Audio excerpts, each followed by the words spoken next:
ये जो सिलसिला 249 का ये सिर्फ रिकाउंटिंग तक नहीं रुकेगा, क्योंकि शायद खाखाना भाई साहब का ये कहना है कि जब रिकाउंटिंग होगी तो उसमें से उसके बाद जो मशकूक वोट होंगे उनकी वेरिफिकेशन की हम दरख्वास्त देंगे। जब वेरिफिकेशन होगी तो उसके बाद हम नादरा के रिकॉर्ड पे जाएंगे। तो मेरा ख्याल है ये सिलसिला फैलता चला जाएगा। तो इलेक्टोरल रिफॉर्म्स के अलावा कोई ऑप्शन नहीं है, तो आप उस पर क्यों नहीं जाते आप लोग? फिर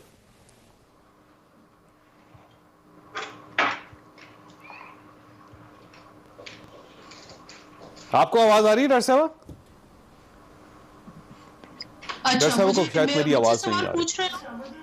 जी नहीं, आप जी डॉक्टर साहब, जी डॉक्टर साहब, देखिए मुझे लग रहा है कि आवाज आ रही है आपको? जी आ रही है। एक तो एको थोड़ा खत्म इसका कराएं। मुझे लगता है कि इन्होंने अपनी अना का मसला सिर्फ इसको बनाया है। पहले इनका हदफ रिकाउंटिंग था, अब रिकाउंटिंग खुद ही जिनके आप इनके ट्वीट्स देख लें और इनकी स्टेटमेंट्स देख लें तो उसमें खुद ही अपने खदशात का इजहार करते हैं कि यहाँ शायद हमें वो रिजल्ट ना मिले, विच मीन्स कि ऑब्वियसली रिकाउंटिंग में कोई ऐसा मसला नहीं है कि या इलेक्शन में ऐसा कोई मसला नहीं है। अब इनकी अना का मसला है, अब इनको अपने अना को डिफेंड करना है। जहां तक इस प्रिंसिपल की बात है तो ये यहां तक नहीं रुकेगा सिलसिला, क्योंकि ये इससे आगे भी जाएंगे। आप देख लीजिएगा जब ये 2 दिन बाद जब रिकाउंटिंग होगी तो ये कहेंगे कि ये मशकूक वोट्स हैं और इन वोट को वेरीफाई किया जाए, तो वेरिफिकेशन की तरफ जाएंगे उसके बाद। तो इसका मतलब ये हुआ कि ये सिलसिला फैलता चला जाएगा। कल खुशाब का भी है, एक है। जी वो उनका हक है, वो कर ले, बेशक वो कर ले, लेकिन ये एक इनकी कॉन्ट्रडिक्शन है कि एक तरफ आप कहते हैं कि सिर्फ रिकाउंटिंग तक हो और फिर आप कहते हैं अगर रिकाउंटिंग, अगर आप मरियम बीबी के ट्वीट देख लें तो उसमें ये लिखा है कि अगर उससे भी फर्क ना पड़ा तो हम ये करेंगे। तो विच मीन्स कि अब इनकी सिर्फ अना परस्ती है। जहां तक इलेक्शन की बात है तो इलेक्शन जो है, अगर डस्का का इलेक्शन पे इलेक्शन कमीशन ने काफी इनको रिलीफ दिया। आपने देखा होगा कि उन्होंने एक एक्शन किया वहां पर, तो इलेक्शन दुरुस्त हुआ क्योंकि उनको उनके मर्जी का फैसला हुआ। और यहाँ पर इनको वो काबिल कबूल नहीं है इलेक्शन। अगर धांधली होती तो ड्यूरिंग इलेक्शन आपको इनके पोलिंग एजेंट्स कहाँ थे, उनको एतराजात करने चाहिए थे। लेकिन अब इशू ये है कि इन चीजों को आपको वंस फॉर ऑल आपको सेटल करना चाहिए। तो इसके सेटलमेंट का तरीका यही है कि आप इलेक्टोरल रिफॉर्म्स कर लें। मिफ्ता साहब ने जो बहुत प्यार से जो फौज को बुलाया है कि फौज की तहवील में रिकॉर्ड ले लें, इसमें ये इतना इसमें बड़ा ताजाद है कि एक तरफ आप कहते हैं कि वोट को इज्जत दो और दूसरी तरफ मेरे ख्याल से अब इनका मकसद यही है कि पीएमएलएन को अगर वोट पड़ता है तो इसको उनको इज्जत चाहिए, बाकी जिसको वोट पड़ता है तो उनको उसके लिए इनको कोई इज्जत नहीं है, जमहूरियत के लिए कोई इज्जत नहीं है। ये आपके लिए लम्हा फिक्रिया है, क्योंकि आपके कोलिशन पार्टनर को, साबिक कोलिशन पार्टनर को आप पे इतना भी यकीन नहीं है कि वो समझ रहे हो कि वहां पे पुलिस ठीक काम करेगी या इलेक्शन कमीशन का अमला ठीक काम करेगा, और वो फौज को बुलवाने के लिए, फौज की निगरानी करवाने के लिए तैयार बैठे हैं।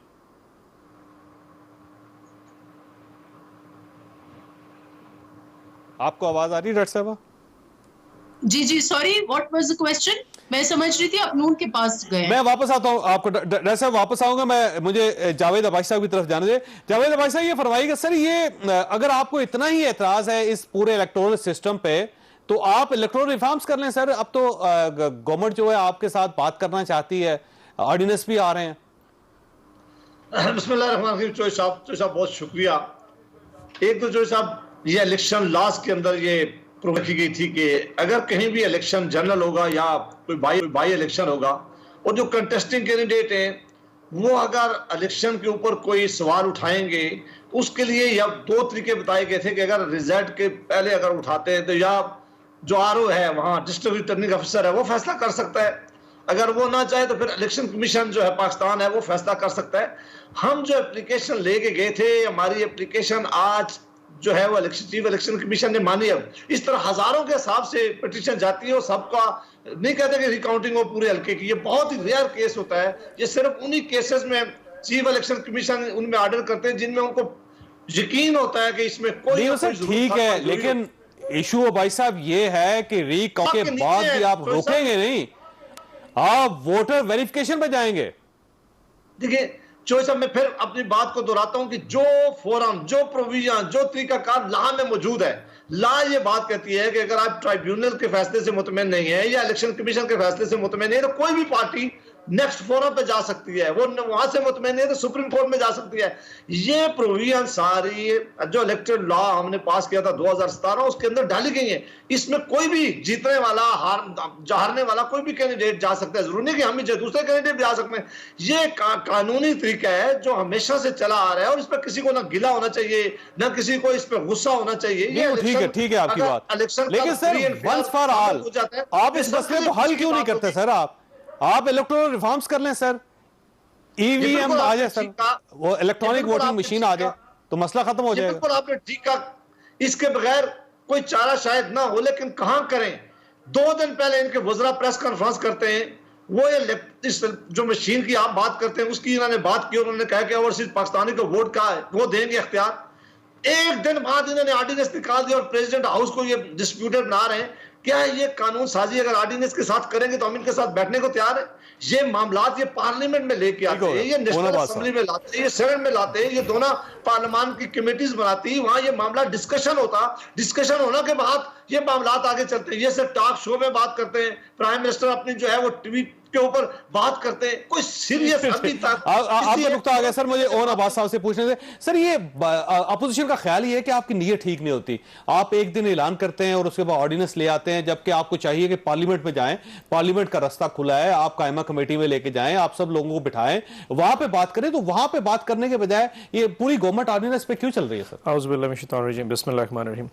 देखिए, जिस दिन कराची का इलेक्शन हुआ था उसी दिन हमारी गवर्नमेंट ने एक स्टांस लिया था कि ये जो इलेक्शन कराची में हुआ ये एक फेक किस्म का इलेक्शन है। उसकी वजह है कि एक कैंडिडेट जो 5वें नंबर पे था, जो किसी सर्वे में नजर नहीं आ रहा था 2018 के इलेक्शन में, अचानक वो 5वें से जब पहले नंबर पे मूव करता है, किसी सर्वे में नजर नहीं आता, और हम अचानक 34,000 से 7,000 पे मूव करते हैं और वो 5,000 से 16,000 पे मूव करता है। कुछ ना कुछ दाल में काला था, बल्कि पूरी दाल ही हमें तो काली नजर आ रही थी। तो हमने स्टांस लिया था कि ये इलेक्शन डिफ्रॉड है, इस इलेक्शन के जो इश्यूज है उसको देखते हैं। अब पार्लियामेंट में अगली बात करता हूं, हमने जो पार्लियामेंट्री हमारी कमेटी है वो पिछले 6 महीने से काम कर रही है। अक्टूबर में पहला सेशन हुआ था पार्लियामेंट्री स्टैंडिंग कमेटी का, बैठाए ना अपोजिशन को सर। 4 इजलास हो चुके हैं, उसमें अब्बासी साहब को शायद पता ना हो, नून लीग के नुमाइंदे भी शामिल हैं ना। बात 31 मार्च 2021 में आखिरी इजलास हुआ है और उसमें सिर्फ इलेक्ट्रॉनिक वोटिंग मशीन एक चीज नहीं है। हमने कहा उसमें 49 चीजें। फॉर एग्जांपल, चौधरी निसार साहब जो इस वक्त हैं या इसाक डार साहब जो है ना, वो ओथ नहीं उठा रहे। उसमें यह भी लिखा हुआ है कि कोई अगर जो पार्लियामेंटेरियन है वो ओथ नहीं उठा रहा तो उसको अपनी सीट वेकेट करनी चाहिए। उसमें यह भी लिखा है कि फाइनेंशियल ऑटोनॉमी देनी चाहिए। आपको पता है कि सिंध में हुआ क्या है, सारे के सारे जो लोग काम कर इलेक्शन के में वो महकमा तालीम के लोग थे, जिसको सईद गनी साहब लीड कर रहे थे। अब जब महकमा तालीम के जो उनके हाथ से भर्ती हुए वो ऑब्वियसली उनकी वफादारी इलेक्शन कमीशन में यही होता है। तो हमने ये कहा कि आप फाइनेंशियल ऑटोनॉमी दे सर, आप इलेक्शन कमीशन को कहें वो अपने बंदे भर्ती करें। ये इलेक्शन कोई मजाक नहीं है। जमहूरियत उसके लिए पार्लियामेंट का रास्ता है। सर, दुनिया में सबसे बड़ी जमहूरियत नहीं चलेगा। सबसे बड़ी जमहूरियत दुनिया में कौन सी है? अमेरिका और भारत। वहां पे इलेक्ट्रॉनिक वोटिंग मशीनें लिए जाती हैं। आपको ये पता है ट्रंप जो है उसके साथ एस्टैब्लिशमेंट थी। अगेन पार्लियामेंट में जाते नहीं। मैं वैसे बता रहा हूं सर कि एस्टैब्लिशमेंट ट्रंप के साथ थी। उसने कहा कि इलेक्शन जो है हमारे गलत हो गए, लेकिन क्योंकि इलेक्ट्रॉनिक वोटिंग मशीन थी कोई चैलेंज नहीं कर सकता था, चीज टर्न आउट होगी। आज भारत में इलेक्शन हुए। इशू ये नहीं है, इशू सिंपल ये है कि आप पार्लियामेंट हाउस को, पार्लियामेंट को बाईपास कर देते हैं। फेडरल गवर्नमेंट जो है ना उसका इख्तियार है कि वो कोई भी कानून पास कर सकती है जब पार्लियामेंट इन सेशन ना हो। तो सर, जब ये पार्लियामेंट में आएगा डिस्कशन में। लेकिन सर, आप इनका रवैया नोट नहीं कर रहे कि हम एक चीज चाहिए हैं जो जमहूरियत के लिए आपको ग्राउंड रूल्स तय करने पड़ेंगे। चौधरी साहब, ये नहीं हो सकता इस तरह दौड़ सके, आपको एसओपीज बनाने पड़ेंगे ताकि आने वाली ये कह रहे हैं कि हम सीरियस हैं, आप नॉन सीरियस है, आप नहीं करना चाहते। और एक आखिरी चीज ये बता दूं, जो हम पे बार बार लगाते रहे हम अपोजिशन की तरफ हाथ नहीं बढ़ाते, आज हम हाथ बढ़ा रहे हैं और ये दौड़ रहे हैं क्योंकि अब इनकी नीयत है। सर, एक तरफ हाथ बढ़ा रहे हैं, दूसरी उसके बाद जो फवाद चौधरी साहब ने जो मियां नवाज शरीफ साहब के बारे में कह दिया, जरदारी साहब के बारे में कह दिया, तो साथ आप कहेंगे वो आपके साथ बैठ भी जाएंगे। आप एक तरफ से इनवाइट करते हैं, दूसरी तरफ से आप ताना देते हैं तो नहीं आते। वो मसला ताने का नहीं है, parliament has to be on the superior. जी भाई साहब, जी भाई साहब। देखिए, इनकी क्रेडिबिलिटी का चोइस अब ये आलम है कि कोई एक सियासी जमात, कोई एक मजहबी जमात इस मुल्क में इनके साथ इसलिए नहीं बैठना चाह रहे कि ये अंदर और बात करते हैं और बाहर निकल के और बात करते हैं। जब फैटिव का लाभ ये कह रहे थे, उसके ऊपर हमने मीटिंग शुरू की, मैं उस कमेटी का भी मेंबर था। ये बाहर निकले, इन्होंने एक नया मनगढ़ंत कहा कि ये नैब लॉ में तब्दीलियां मांग रहे थे, ये हमसे एनआरओ मांग रहे हैं, ये एनआरओ हमने इनको दिया, इसलिए ये आपको पता है कि इन्होंने कितना बड़ा ड्रामा लगाया। असल मामला ये होता है कि ये पार्लियामान पे यकीन ही नहीं रखते। जिस मुल्क का वजीर आजम साहब मेरा ख्याल अभी तक सेनेट में सिर्फ एक दफा आए, नहीं सर, वो पार्लियामेंट का इजलास बुलवाते हैं, आप स्पीकर साहब को ये कह देते हैं कि मैं जूता मार दूंगा और दूसरी हालात खराब हो जाता है, दूसरी पार्टी अब्सटेन कर जाती है। चौधरी साहब एक मिनट तनायत करें। जब ये पाकिस्तान जब रियासत पाकिस्तान को इशू लाक थे, पुलवामा का मामला हो, ये कोरोना का मामला हो, ये कश्मीर का मामला हो, ये अपनी अपोजिशन के साथ बैठने को तैयार नहीं है। कहते हैं कि ये दुश्मन है, ये उसको पार्लियामान का हिस्सा ही नहीं समझते। हम इन्होंने कौन सा ऐसा, ये आपको इनवाइट कर रहे हैं, ये कह रहे हैं इसको कानून को पास करते हैं। छोड़ो, हम आज भी कहते हैं कि रिफॉर्म जरूर होने चाहिए, लेकिन ये हुकूमत लीड लेती है, हुकूमत मामलात पार्लियामान में लेके आती है। अगर हुकूमत आर्डिनेंस के जरिए इन्होंने चलानी है तो इस मुल्क को आप देख लो, इस आर्डिनेंस की क्या हैसियत होगी। 120 दिनों बाद इस आर्डिनेंस ने फिर खत्म हो जाना है। ये सिर्फ अवाम को धोखा देने के लिए, अवाम को सिर्फ मिसलीड करने के लिए सारा काम कर रहे हैं। अगर ये सिंसियर है, सीरियस है, इन्हें वो तरीका अडॉप्ट करना चाहिए जिस तरह 18th अमेंडमेंट करने के लिए सारी सियासी जमातों को बिठाया गया था, उसके लिए मेजर अडॉप्ट किए जाते हैं। इसकी क्या गारंटी है कि ये आपको इनवाइट करेंगे तो आप आएंगे? क्योंकि ये ना हो कि ये प्रॉपर खत लिखते हैं और उसके बाद आप नखरे करना शुरू कर दे। सर देखिए चौधरी साहब, इसके लिए मैं ये कहता हूं कि इन्हें अपना रवैया ठीक करना होगा। ये प्राइम मिनिस्टर साहब ने आज तक इस पार्लियामेंट में आकर कोई सीरियस बात की है? कभी इन्होंने पार्लियामान में आकर पार्लियामानी लीडरों के साथ बैठकर बात करना गवारा की है? कभी इन्होंने कहा कि इस मुल्क की रियासत को कितने अहम मसाइल दरपेश है, कोरोना का देख लें, इकानमी का देख लें, पहले अपना माजी ठीक करें फिर अब आप इनके साथ बैठेंगे। मैंने वैसे ब्रेक लेनी है। डॉक्टर साहब, आपके पास एक सवाल छोड़ के जा रहा हूं कि सिर्फ पाकिस्तान मुस्लिम लीग नून का इशू नहीं है, बल्कि सारी पार्टी स्वाय पाकिस्तान पीपल्स पार्टी के सब ये कह रहे हैं कि ये जो 249 का इशू है ये फ्रॉड था, ये इलेक्शन ही फ्रॉड था। बल्कि आज तो फवाद चौधरी साहब ने ये भी कह दिया है कि दोबारा इलेक्शन होना चाहिए, वहां पे पूरा इलेक्शन ही दोबारा होना चाहिए। तो जब ये आपकी क्रेडिबिलिटी की सूरत होगी तो फिर ये कैसे मामला सेटल होगा? एक छोटी सी ब्रेक के बाद दोबारा जरूर।